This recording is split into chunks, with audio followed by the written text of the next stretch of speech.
started as Bitstrips. 15 years ago, Shahan, Dorian, and I wanted to make a website where anyone could make and share comic strips, but you have to be an artist to create them.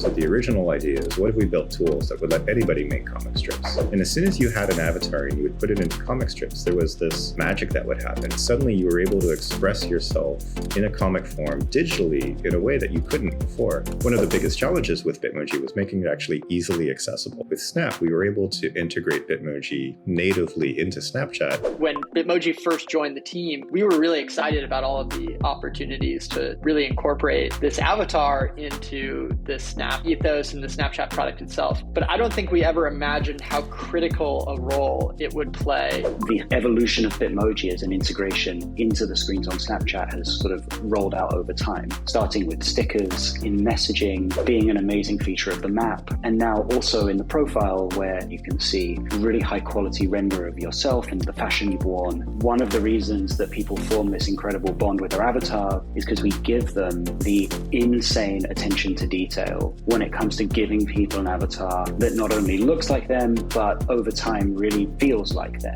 We've seen over the past few years how much users have just embraced fashion. They love updating their outfits, but we know in the real world that people also love wearing items that maybe not everyone around them has. And so we introduced this new sort of component of scarcity. We released a limited edition drop with the Jordan brand as part of their sort of collaboration with the artist J Balvin. This was sort of our first step towards creating more value with Bitmoji fashion for our users. For Bitmoji to be successful, to continue to be successful, it would rely on our ability to bring together artists, engineers, to come together to build amazing products. Something that worked really well for us was something we would call Bitmoji.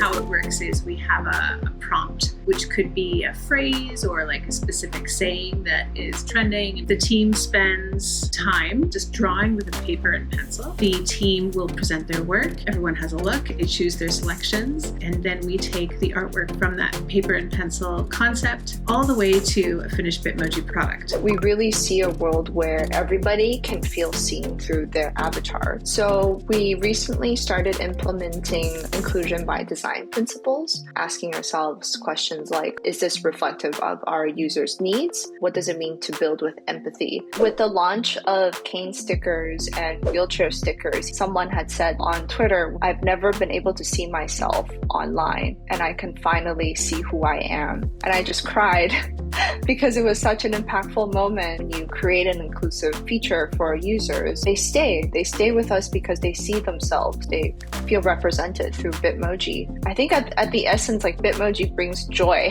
It makes them feel happy and connected to the people they care about. It is such a privilege to work on something that is used so much, and not just used by a specific demographic, but used in a way that really crosses generational divides, geographical divides, cultural divides. Even after 15 years, I still feel like we're at the beginning of avatars and what we're able to do in Snap going forward and what we'll be able to do outside of Snap in the future. I think there's so much more for us to explore as it relates to how we really help people express themselves online. And the platform we've built today is, the best platform in the world to begin that journey. Happy 15th birthday, Bitmoji!